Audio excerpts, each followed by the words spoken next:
बिस्मिल्लाहिर्रहमानिर्रहीम। अस्सलाम वालेकुम रहमतुल्लाहि व बरकातुहू। मुअज़्ज़ज़ सामीन, आज की इस वीडियो में हम वो 7 जगह बताएंगे जिस पे हम बिस्मिल्लाह नहीं पढ़ सकते। अगर पढ़ेंगे तो काफिर हो जाएंगे। लिहाजा आपसे गुजारिश है कि इस वीडियो को एंड तक ज़रूर देखिएगा।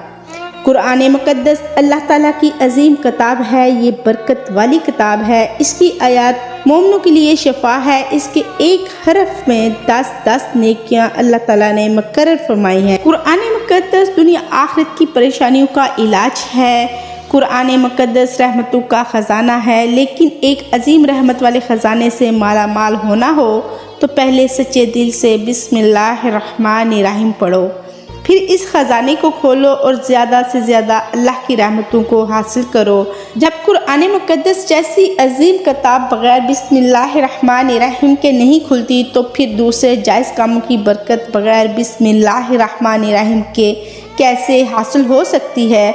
हज़रत उस्मान बिन अफ़ान रज़ी अल्लाह ताला अन्हो ने रसूल पाक सल्लल्लाहु अलैहि वसल्लम से बिस्मिल्लाह की निस्बत सवाल किया तो आपने फरमाया, ये अल्लाह ताला का नाम है।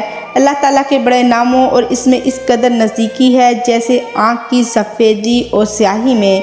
जाबर रज़ी अल्लाह ताला अन्हो फरमाते हैं, जब ये आयत बिस्मिल्लाहिर्रहमानिर्रहीम उतरी, बादल मशरिक़ की तरफ झुक के हवाएं साकन हो गई, समुंदर ठहर गए, जानवरों ने कान लगा लिए, शयातीन पर आसमान से शोले गिरे और परवरदिगार आलम ने अपनी इज़्ज़त व जलाल की कसम खाकर फरमाया कि जिस चीज़ पर मेरा ये नाम लिया जाएगा इसमें ज़रूर बरकत होगी। इब्ने मसूद रज़ी अल्लाह ताला अन्हो फरमाते हैं कि जहन्नम के 19 दरोगों से जो बचना चाहे वो बिस्मिल्लाहिर्रहमानिर्रहीम पढ़े। इसके भी 19 हरूफ हैं। हर हरफ हर फरिश्ते से बचाव बन जाएगा। इसे इब्ने अतिया ने बयान किया है कि लेकिन ऐसी जगह जहाँ पर बिस्मिल्लाहिर्रहमानिर्रहीम पढ़ना हराम है, जायज़ ही नहीं। हर इंसान जहाँ चाहता है पढ़ लेता है। कुछ लोगों की ऐसी आदत बन जाती है कि वो हर काम करने से पहले एकदम बिस्मिल्लाहिर्रहमानिर्रहीम पढ़ते हैं। तो कुछ ऐसी भी जगह हैं जहाँ पर बिस्मिल्लाह हमें नहीं पढ़ना चाहिए। जहाँ पर बिस्मिल्लाहिर्रहमानिर्रहीम इंसान अगर पढ़ लेगा तो वो गुनाहगार होगा। बिस्मिल्लाह का पढ़ना ऐसी जगह पर, ऐसे मकामात पर जायज़ ही नहीं है। अब आप ये समझ लीजिए कि कौन से मकामात पर बिस्मिल्लाह पढ़ना चाहिए, किन मकामात पर बिस्मिल्लाहिर्रहमानिर्रहीम नहीं पढ़ना चाहिए। नाज़रीन, आपने सुना होगा कि हर काम शुरू करने से पहले बिस्मिल्लाहिर्रहमानिर्रहीम पढ़ना चाहिए, क्योंकि बिस्मिल्लाहिर्रहमानिर्रहीम का मानी है कि अल्लाह के नाम से शुरू जो बड़ा मेहरबान नहायत रहम वाला है। यानी हम काम जो शुरू कर रहे हैं वो अल्लाह के नाम से शुरू कर रहे हैं ताकि अल्लाह ताला हमारे इस काम में बरकत अता फरमा दे। और बिस्मिल्लाहिर्रहमानिर्रहीम पढ़ने के फ़ायदे भी बहुत ज़्यादा होते हैं कि अगर कोई इंसान किसी काम को पढ़ के करता है तो अल्लाह तबारक ताला इसके इस काम में बरकत अता फरमाता है। और ये सुन्नत भी है। रसूल पाक सल्लल्लाहु अलैहि वसल्लम ने बहुत सारे मकामात पर हमें बिस्मिल्लाहिर्रहमानिर्रहीम पढ़ने की ताकीद फरमाई है और रसूल पाक सल्लल्लाहु अलैहि वसल्लम ने बिस्मिल्लाहिर्रहमानिर्रहीम पढ़ने का हुक्म दिया है। अब अगर आप कोई भी नेक काम शुरू कर रहे हैं तो नेक काम शुरू करने से पहले बिस्मिल्लाहिर्रहमानिर्रहीम अगर आप पढ़ लेंगे तो आपकी सुन्नत भी अदा हो जाएगी और इस पर आपको सवाब भी मिलेगा और इसकी बरकतें भी आपको मिलेंगी। अगर आपने किसी नेक काम शुरू करने से पहले बिस्मिल्लाहिर्रहमानिर्रहीम पढ़ लिया तो फिर इंशाल्लाह इसमें आपको नुकसान नहीं होगा। अल्लाह ताला खुद आपका हामी, मददगार और नासिर बन जाएगा, क्योंकि आपने अपने इस काम को अल्लाह के नाम से शुरू किया है। कि हमारा काम था करना और बंदा क्या करता है जो कि इसके बस में होता ही क्या है। बंदा तो असबाब इख्तियार करता है और बंदा कर भी क्या सकता है। बंदे के ज़िम्मा सिर्फ असबाब का इख्तियार करना है कि आप किसी काम को करने से पहले असबाब इख्तियार करें कि हमें ये काम करना है। बाकी आप अल्लाह के सुपुर्द कर दें। आप अपने काम को करें, बाकी जो काम है वो अल्लाह के सुपुर्द कर दें। एक मरतबा एक सहाबी आकर हुज़ूर पाक सल्लल्लाहु अलैहि वसल्लम से अर्ज़ करने लगे, या रसूलुल्लाह सल्लल्लाहु अलैहि वसल्लम, मैं परेशान हूँ, मेरे ऊँट कहीं खो गए हैं। तो आप सल्लल्लाहु अलैहि वसल्लम ने उनको ये बताया कि अल्लाह पर भरोसा करो, अल्लाह पर भरोसा ही असल चीज़ है। ये बोलो कि मैंने अल्लाह पर भरोसा कर लिया, अल्लाह पाक काफ़ी बेहतरीन कारसाज है। तो कुछ सहाबा इकराम कहने लगे कि या रसूलुल्लाह सल्लल्लाहु अलैहि वसल्लम, हमें अल्लाह की ज़ात पर भरोसा है, क्या हम अपने ऊँटों को ऐसे ही छोड़ दें? अगर हमारी किस्मत में होंगे तो हमारे ऊँट वापस आ जाएंगे और मुक़द्दर में नहीं होंगे तो चले जाएंगे। हमें अल्लाह की ज़ात पर भरोसा है। तो आप सल्लल्लाहु अलैहि वसल्लम ने फरमाया कि नहीं, पहले अपने ऊँटों को बांधो, फिर अल्लाह की ज़ात पर यकीन करो, फिर अल्लाह की ज़ात पर भरोसा करो। यानी हमारे ज़िम्मे जो काम है वो हमारे ऊपर करना लाजिम है। असबाब का इनकार करने वाला जाहिल होता है। असबाब का इंसान इनकार नहीं कर सकता कि नहीं, हम तो हाथ पर हाथ रख कर बैठ जाएंगे, अब अल्लाह खिलाए, क्योंकि वो राज़िक है, वो हमें खिलाए।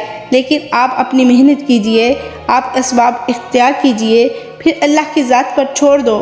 आप पहले जाओ मज़दूरी पर, आप काम पर जाओ, आप कारोबार करो, फिर अल्लाह की ज़ात पर छोड़ दो कि अब परवरदिगार आलम, अब हमारा जो काम था हमने कर लिया, आगे तेरी रज़ा है और तेरी रहमत के हम उम्मीदवार हैं। सिर्फ हमारे कमाने से रिज़्क़ थोड़ी मिलता है, आपने कमाया बस कमा कर ले आए। इसके अलावा आपने गौर किया कि इस दाने को ज़मीन से निकाला किसने, इसके बाद फिर इसको गेहूँ की शक्ल में, फिर वो आटे की शक्ल में बनाकर फिर वो रोटी बनती है। हम समझते हैं कि ये हमारी मेहनत से हो रहा है। हमने रोटी बनाई, रोटी बना के वो गोश्त या सालन या सब्ज़ी हमारे सामने आई और इसके बाद हमने जैसे इसको बिस्मिल्लाहिर्रहमानिर्रहीम पढ़ के खाया, तो अब हमारे खलक पर एक फ़रिश्ता बैठा हुआ है। वो फ़रिश्ता अब अल्लाह से इजाज़त मांग रहा है। खलक में हमारी दो नालियाँ होती हैं। एक नाली होती है जो सांस की होती है, एक नाली वो होती है जिससे रिज़्क़ अंदर जाता है, खाना अंदर जाता है। तो ये दो नालियाँ बिल्कुल बराबर होती हैं और दोनों एक ही छेद होता है, फिर वो अंदर जाकर अलग हो जाता है। अब आप ये सोच कर देखिए, ये फ़रिश्ता यहाँ बैठकर अल्लाह ताला से पूछता है, हमारे हर लुक़मे पर मौला इस लुक़मे को ज़िंदगी का सबब बनाऊँ या मौत का बाइस बना दूँ? तो आप अल्लाह ताला अगर अपनी मर्ज़ी होती है तो वो लुक़मा ज़िंदगी का सबब बन जाता है, और अगर अल्लाह की मर्ज़ी नहीं होती तो वो लुक़मा मौत बन जाता है। यानी अगर वो लुक़मा बजाय खुराक वाली नाली में जाने से अगर वो सांस की नाली में चला जाए तो फिर इंसान ख़त्म हो जाता है। तो आप देखें, हमने इतने सारे काम किए, लेकिन फ़रिश्ता यहाँ पर बैठा हुआ है कि इस नवाले को, इस लुक़मे को कहाँ लेके जाना है। तो ये आपने असबाब इख्तियार किए, फिर इसको असबाब इख्तियार करना कहते हैं, और अल्लाह तबारक ताला पर छोड़ दिया। तो नेक काम हम शुरू कर रहे हैं, खाना खा रहे हैं, तो हम बिस्मिल्लाह पढ़ने की ताकीद की गई है। लेकिन बहुत सारे लोग ऐसे होते हैं कि कुछ हराम काम करते हैं। जैसे मिसाल के तौर पर अगर कोई इंसान जुआ खेल रहा है तो इसमें बिस्मिल्लाह का पढ़ना हराम है कि अल्लाह के नाम से शुरू। अल्लाह ने कब कहा था कि आप जाओ और जाकर जुआ खेलो? अल्लाह ने कब कहा था कि आप शराब बेचो जाकर? अल्लाह ताला ने कब कहा था कि आप झूठो फ़रेब मक्र करो जाकर? अल्लाह ताला ने तो कहा ही नहीं। एक शख्स ने बड़ी आलीशान मंजिल बनवाई और इस पर लिखा हाज़ा मन फ़ज़ले रब्बी, और शैतान नीचे बैठा रो रहा है। तो लोगों ने पूछा क्यों रो रहा है? तो इसने कहा देखो, मैंने इससे झूठ बुलवाया, फ्रॉड करवाया, हमने इसकी बिल्डिंग फ्रॉड करके बनवाई, और ये लिख रहा है हाज़ा मन फ़ज़ले रब्बी, ये मेरे रब का फ़ज़ल है। अल्लाह ने कहाँ कहा था कि झूठ बोल के कमाना? अल्लाह ने कहाँ कहा था कि ढोंग कर कर कमाना? अल्लाह ने कहाँ कहा था कि फ्रॉड करना? तो मकसद सिर्फ ये है कि शैतान तो हर तरह से इंसान को बहकाता है, और इसके लिए हराम कामों से पहले हमें बिस्मिल्लाहिर्रहमानिर्रहीम हरगिज़ नहीं पढ़ना चाहिए। हमें हर नेक काम शुरू करने से पहले बिस्मिल्लाहिर्रहमानिर्रहीम पढ़ना चाहिए। हमें इख्तियार रखना चाहिए कि जब हम बाथरूम के अंदर दाखिल हो चुके हैं, नहाने से कबल बिस्मिल्लाहिर्रहमानिर्रहीम ना पढ़ें। बाथरूम में जाने से पहले हम बिस्मिल्लाहिर्रहमानिर्रहीम पढ़ें, और बाथरूम से निकलने के बाद जब हम कपड़े पहन लें तो फिर बिस्मिल्लाहिर्रहमानिर्रहीम पढ़ें। और कोई इंसान कारोबार करता है तो इसने झूठ बोला और फिर इसके बाद पैसे लेते हुए बिस्मिल्लाहिर्रहमानिर्रहीम पढ़ा, तो ऐसी जगह पर जहाँ पर हराम काम कोई बंदा करता है वहाँ पर बिस्मिल्लाहिर्रहमानिर्रहीम नहीं पढ़ना चाहिए, क्योंकि अल्लाह तबारक ताला ने आपको ज़मीन में छूट दे रखी है कि जैसा करोगे वैसा भरोगे। फिर अल्लाह ताला देख रहा है कि कौन क्या कर रहा है। तो जो कुछ कर रहा है सही या गलत, इसके बाद फिर लोग कहते हैं कि ये तो अल्लाह की मर्ज़ी है। लेकिन याद रखना, अल्लाह की मर्ज़ी नहीं, अल्लाह की इजाज़त है। अल्लाह ने आपको इजाज़त दी हुई है, बस अल्लाह ने छूट दी हुई है कि कर लो, दुनिया में जो कुछ करना है कर लो। अल्लाह जालिम को डील देता है, लेकिन जब पकड़ता है तो छोड़ता नहीं। अल्लाह की पकड़ बड़ी सख्त है। नाज़रीन, अल्लाह ताला से दुआ है कि हमें सुनते रसूल पर चलने की तौफीक अता करे और हमें दुनिया में भी कामयाब करे और आखिरत में भी इंशाअल्लाह। अल्लाह ताला हमें नेक अमल करने की तौफीक अता फरमाए और हमारा ख़ात्मा ईमान पर करे। आमीन सुम्मा आमीन। मुअज़्ज़ज़ सामीन, ये थी मेरी आज की वीडियो। अगर आपको मेरी ये वीडियो पसंद आई हो तो प्लीज़ मेरे चैनल को सब्सक्राइब करके मोमना वॉइस चैनल का हिस्सा बने। इजाज़त दें, दुआ में याद रखें। अल्लाह हाफिज़।